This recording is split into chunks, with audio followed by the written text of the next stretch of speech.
Hey guys, Lawrence here. And Josh. And today we're previewing some of the best upcoming indies for 2015. We say some because there were just way too many games to choose from. So if you miss any of your favourites, try not to be too down and please enjoy the video.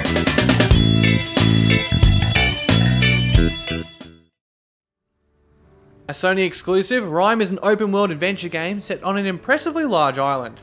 Its cel-shaded art has been compared to that of Wind Waker, and its isolation in such a large and mysterious world to Eco and Journey, so not the shabbiest of comparisons. The development team includes the original creator of the Mega Man character, the side-scroller platforming is classic Mega Man, and the character pretty much looks like Mega Man. Mighty No. 9 is the true spiritual sequel to Mega Man, funded by the series' loyal fans on Kickstarter. Capybara's follow-up to Super Time Force is concealed in mystery, but what we do know is that Below is a much different game. Cappy have described it not as a roguelike, but as a roguelike-like, with a focus on exploration. Still, the art and music are enough to pique our interest. Hyper Light Drifter was the fairy tale Kickstarter story of 2013. It asked for $27,000 and got $645,000 instead. Maybe it was the sprite animations, the beautiful colours, or the unique weapons. Regardless, people took to this game. With possibly the coolest name in video game history, Hyper Light Drifter is sure to be a hit. 4 years in the making, Ori and the Blind Forest is a Metroidvania with scenes so stunning they look like they were hand-drawn. The emotional coming-of-age story that sees a lost child raised by a kind stranger, combined with the forest setting, is giving us the Jungle Book vibes and adding to our anticipation. The Witness looks pretty good. It's got some nice landscapes and some puzzles that will probably be fun to solve. And if you wanted to know, it's also made by that guy who made that game called Braid. So make of that what you will. Probably unimportant. Isolated in the wilderness, unexplainable things begin to happen to a lookout, and his only connection to the outside world, a radio service to his supervisor, is seemingly the key to his survival. With vibrant scenic art to complement, Firewatch could be the Ethan Carter of 2015. Hotline Miami 2 Wrong Number appears to be one of the most interesting sequels we've ever seen. Playing on the unreliable renation of the first game, Wrong Number retells the prelude and the aftermath of the original through the eyes of 6 different characters. It's definitely shaping up as a fitting end to the series.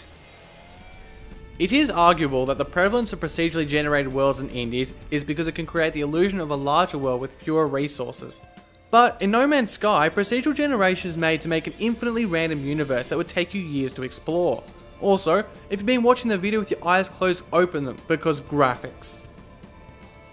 After just being introduced to the wonderful hand-drawn world of Banner Saga last year, we're already getting a chance to return. And after such a cliffhanger, continuing the story will be the priority. It will also be interesting to see how much, if at all, the combat is tweaked, considering it was the most divisive feature amongst players. Inside is nearly as monochromatic as its spiritual predecessor and indie favourite Limbo. Again, things are highly interpretive.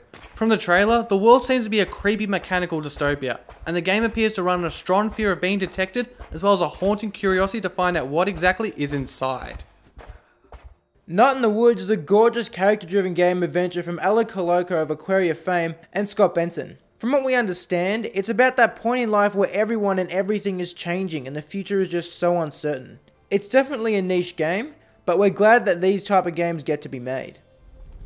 Chiefly the work of 22-year-old Canadian dev Noel Berry, Skytorn invites players to travel through its procedurally generated islands in the sky and dig deep underneath to find forgotten dungeons.